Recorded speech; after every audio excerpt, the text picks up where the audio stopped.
Oppenheimer's not a cautionary tale specifically about AI, but we see it that way because of where we are. Right? I think Oppenheimer is a cautionary tale about,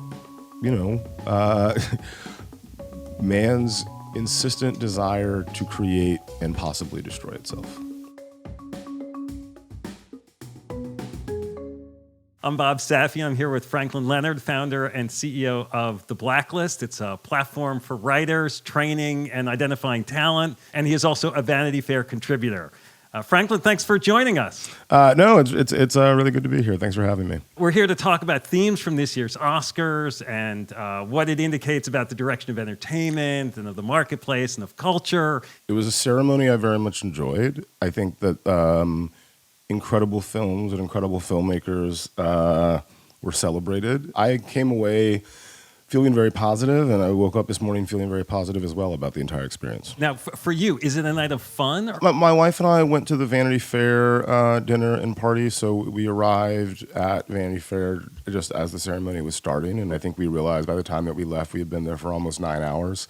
Whoa. So my feet were hurting, and I'm sure Emma's were even worse off than mine. But yeah, no, again, it was getting to watch the ceremony with people who had been previously nominated, with sort of the luminaries of the industry. It's always a fascinating experience because people, they are invested. You use the word invested, and I know you mean emotionally invested, but also financially invested. Yeah, I mean, I think I'm using that with a double meaning intentionally. The Academy Awards are, they're an advertisement for the art form on some level, right? To the world. Here are the incredible people that make the amazing things that we all love. And whether you win or you're just nominated, I know everyone says, oh, it's an honor just to be nominated. But for the purposes of like the business of that film or the business of that director or that actor, it doesn't really matter that much?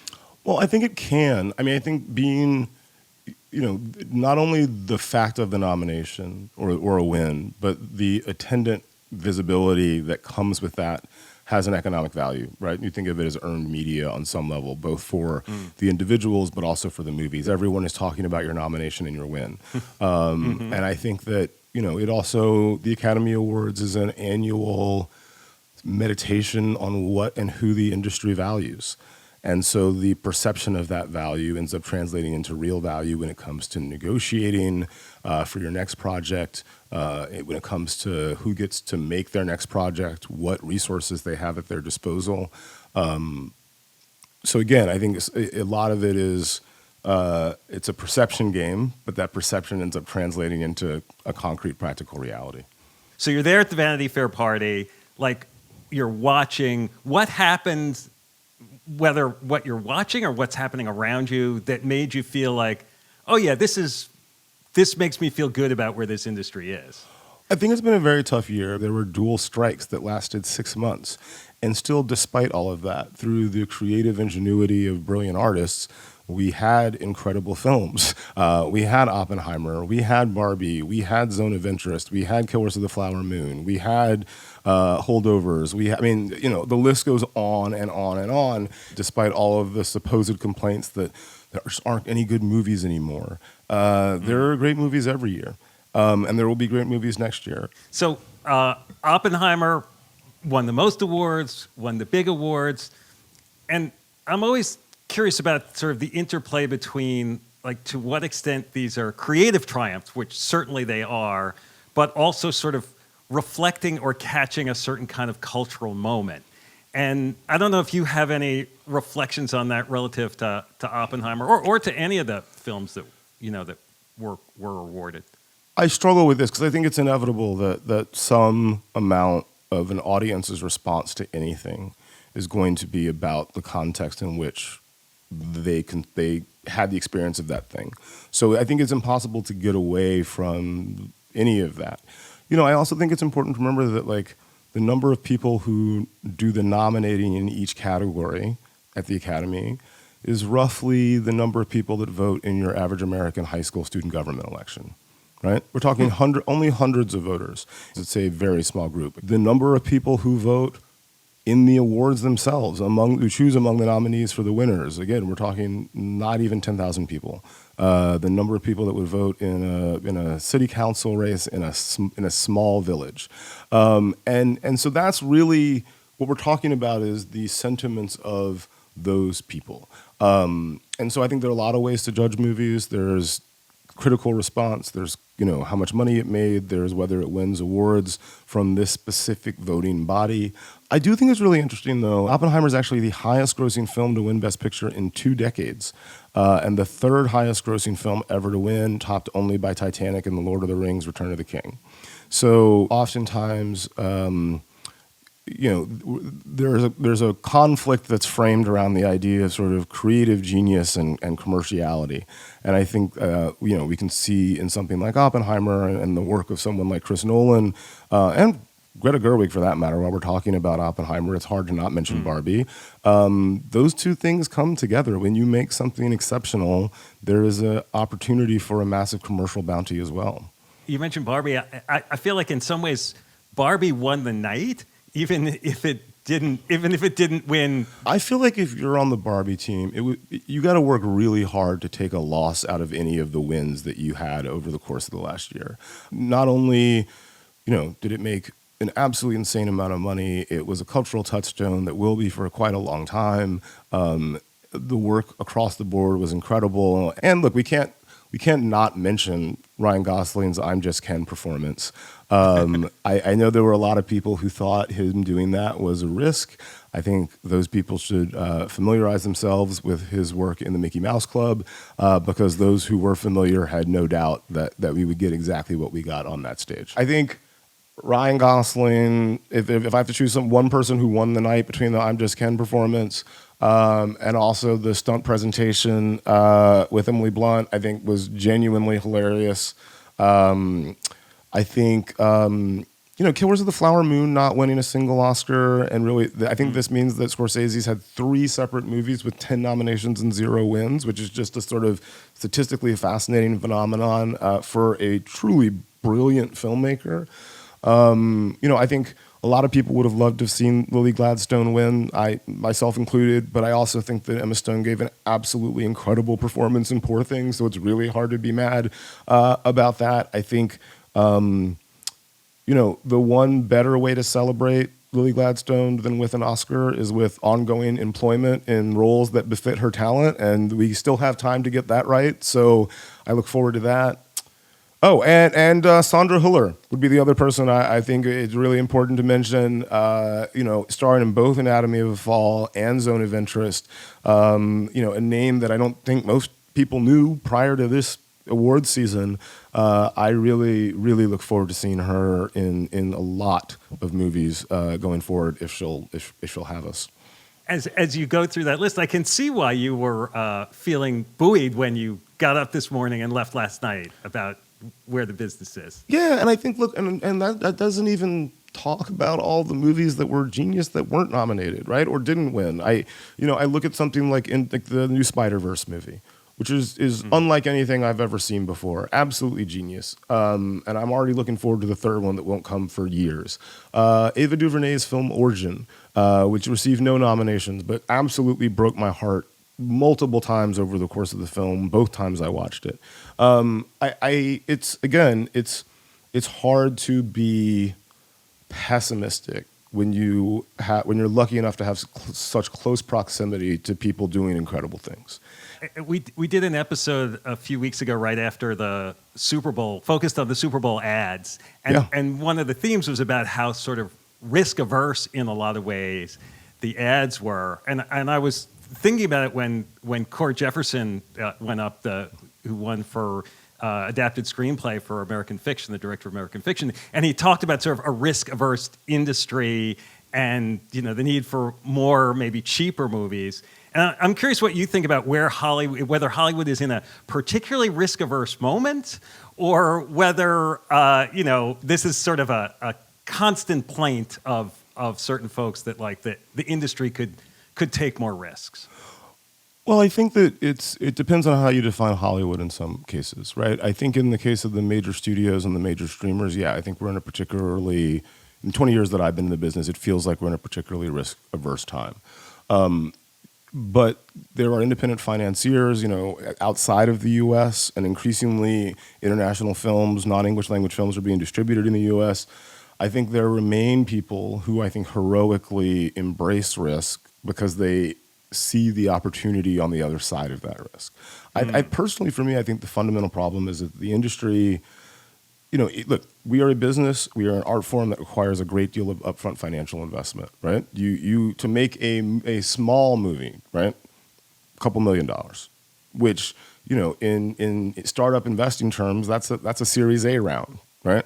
Right. And so no one expects if you make a $4 million movie that you're going to be a billionaire unicorn. So like I understand why there's an instinct that investing in film maybe not the best investment, right? But I think the point that Cord is making is that if you choose well among those $4 million movies, you should be able to deliver a return on your investment incredibly consistently, and you will mint the next Martin Scorsese, the next Chris Nolan, the next Greta Gerwig, the next Divine Joy Randolph, the next Margot Robbie, the next Ryan Gosling, the next Danielle Brooks. And so investing in those movies is not just about the immediate return financially on those investments. It's about all the people that you give opportunities to make a movie like Cord did, and then make their next one, and then their next one, which might be Barbie, Oppenheimer, Black Panther, things like that. During the show, there was a little surprise in some ways in the unscripted portions of the show. Nobody got slapped. The speeches weren't particularly combative. Even the Ukrainian winner, 28 Days in Mariupol, while bringing up the issues that Ukraine is facing, was a little muted about calls to action, give money to Ukraine now. And the audience's response was a little muted too, certainly compared to Danny DeVito and Arnold Schwarzenegger standing ovation. Yeah, I mean, I think those are challenging moments because I think how do you show due respect to the reality of what's happening there? And I think it lays bare also the sort of inherent frivolity at the center of we're a bunch of very successful rich people giving each other awards. I thought there were a lot of speeches that I think very elegantly tried to address the world outside of that theater. I think that Divine Joy Randolph's speech was inspired, as everything she said over the award season has been. I thought that Jonathan Glazer's Zone of Interest speech, specifically calling out the dehumanization and mentioning both the victims of October 7th and the victims of the ongoing siege of Gaza, was incredibly poignant. And I was actually really disappointed to see so many people misrepresenting his comments this morning. So no, but I think it's a challenge. I think we are all aware of how lucky we are to be a part of this community and do this for a living. And so I think those people who are serious about it want to show due deference to those realities. And oftentimes it means not necessarily injecting ourselves into them. At the very end, when Jimmy Kimmel came out and was reading a post that he said was from Trump, at the time I wasn't sure whether was that real or was that a joke? I actually still don't know. Was it real? It was real, apparently. I just thought it was kind of brave of Kimmel, to be honest, to bring that out there as an unscripted bit. I didn't know whether the room you were in at the Vanity Fair party when he said that, whether there was any reaction there.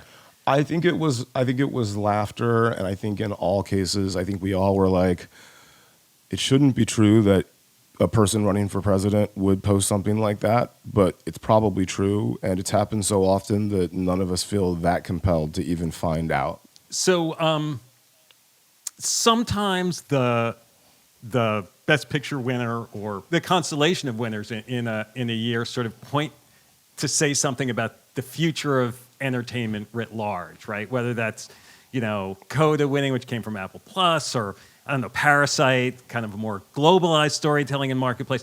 Are there insights or signals that you saw from the films that were talked about this year that say something about where we're moving? I mean, if there's one thing that I'd take from it, it's the fact that this year had the record number of non-English language films winning Academy Awards. So Zone of Interest, Anatomy of a Fall, The Boy and the Heron, 20 Days of Mariupol, and Godzilla Minus One. And I think increasingly we're going to see an internationalization of Hollywood, an internationalization of the movies that are available to people in the American public, and a greater response to them. And I'm very excited about it. You know, on the television broadcast that I watched, there were, in previous years, they sometimes flash on executives. You know, you'll see Jeff Bezos or Bob Iger or something in the crowd, Yeah. and that didn't happen this year. And I wonder whether, you know, was that because of the strike or? I actually don't know the answer to that. It could have just been a choice of the ABC director to focus on the nominees and the celebrities that were in attendance. But it is interesting. I suspect that post-strike, people are keeping a relatively low profile. Yeah, we've touched a few times on a hard year for Hollywood. Strikes, looming AI threats / opportunities. I'm curious how the strike impacted you and, you know, how it felt for others around you. Well, the Blacklist made the decision very early on in the strike to suspend industry membership on the website to employees of struck companies. So, you know, we basically provide a two-sided marketplace that allows the studios, agents, managers, everybody to find great writing. And it didn't feel right that we would be helping the studios find writers while the Writers Guild was on the picket line. So, you know, we stood with the writers. We stood with the broader case that better compensating writers would result in better financial outcomes for the industry, which I think should be self-evident to anybody who's paying attention. And when the strike was over, you know, our business returned. We reinstated all of those members. Folks are using the site even more than they were prior to the strike. And I think, again, it reflects a need for great storytellers. And that's the role that we play in a business that's the lifeblood of the business. Especially, I think, in a dawning AI revolution, apocalypse, whatever it ends up being, there will specifically be a need for curation. There will specifically be a need for people that can tell stories that emotionally arrest their audiences and leave them transformed. And AI will never change that. And the writers on your platform, do you find them excited about, you know, what AI can do or nervous about it? I think that even those who are tremendously excited about it recognize the tremendous dangers that it poses. And I think even those who are terrified of the dangers that it poses recognize that it may have value. And I think anytime that's the case, you know, there's a lot of work that people have to do on all sides to handle a technology that I guess could destroy us all. And maybe that's the cultural context in which Oppenheimer really succeeded. But I also am perhaps, you know, naive enough, Pollyanna-ish enough to believe that at any time, if Oppenheimer had come out, it would have struck a cultural nerve because of its artistic execution. And I also think every era has its technology that threatens to destroy the world. This just happens to be AI. Oppenheimer's not a cautionary tale specifically about AI, but we see it that way because of where we are. Right I think Oppenheimer is a cautionary tale about, you know, man's insistent desire to create and possibly destroy itself. And again, I think every generation has that story. I will confess that I watched most of the Oscar Best Picture films at home, streamed them. As I'm sure did most of the Academy. By the way, there's a reason the Academy app exists so that we can see all of the films. Is that a win or a loss for the industry that people are streaming? Is this just inevitable? This is where we're going. Yeah, I think it's just sort of inevitable. I mean, again, though, look, this was the third highest grossing Best Picture winner of all time.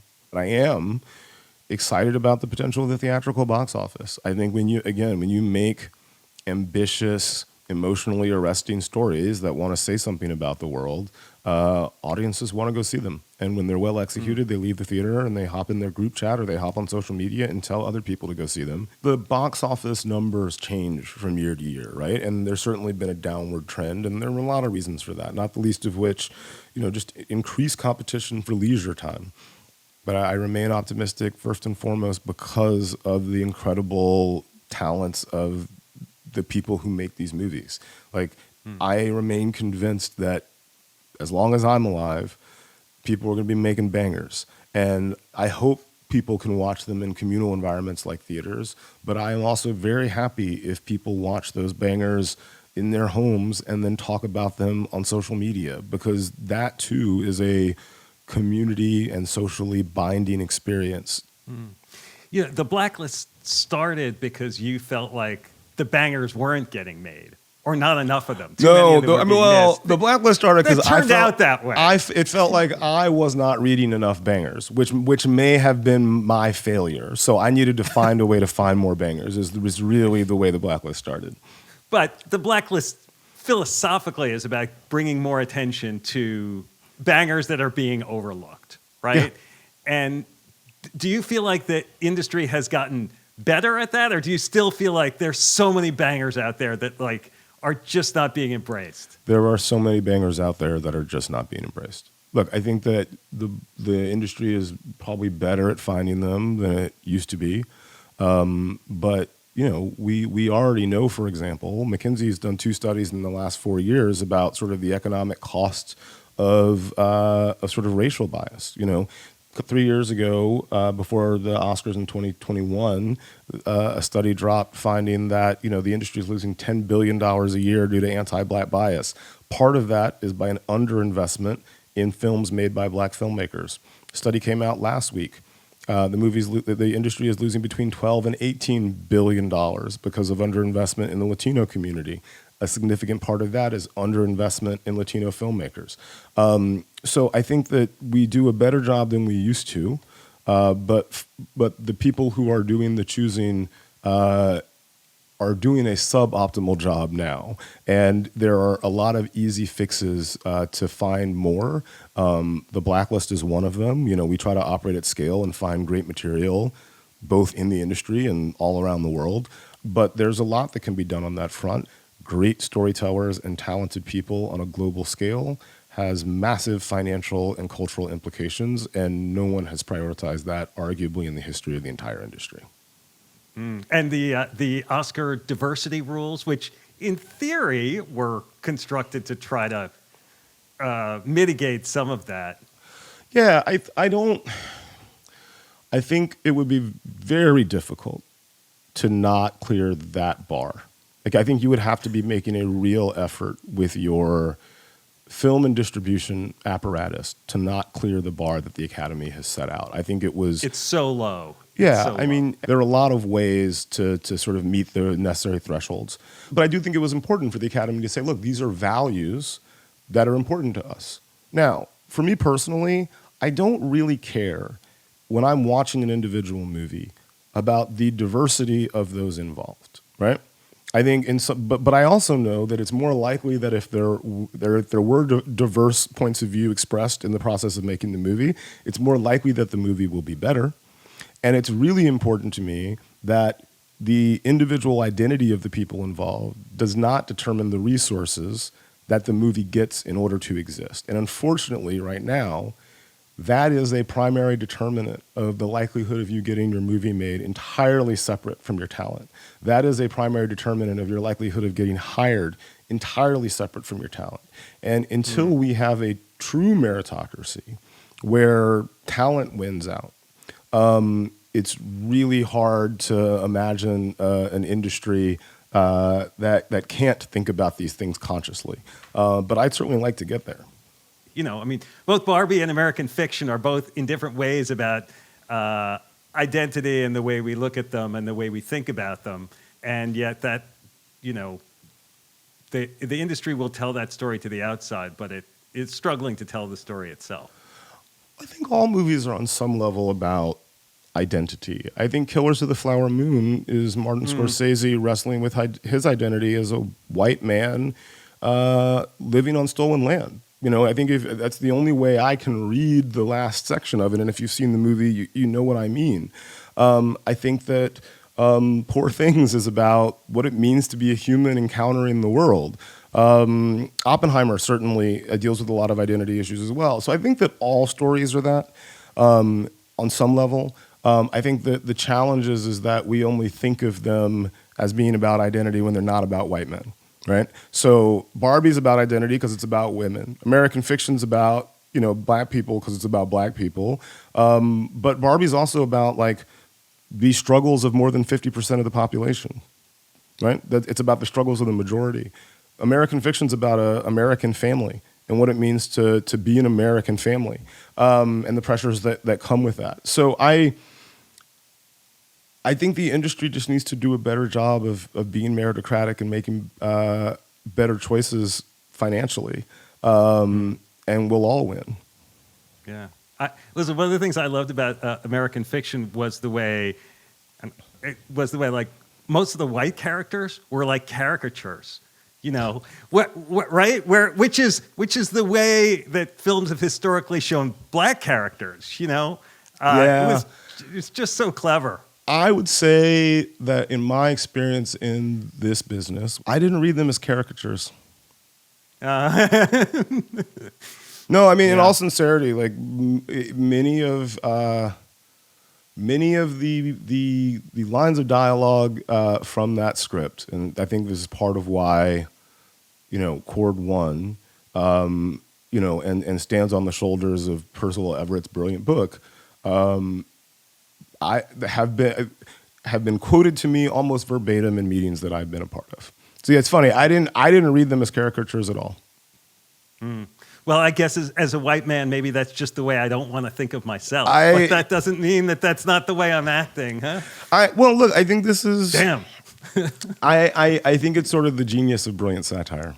Well, Franklin, thanks so much for doing this. I really appreciate it. It's my pleasure, and I'll just encourage everybody to go to the movies this summer.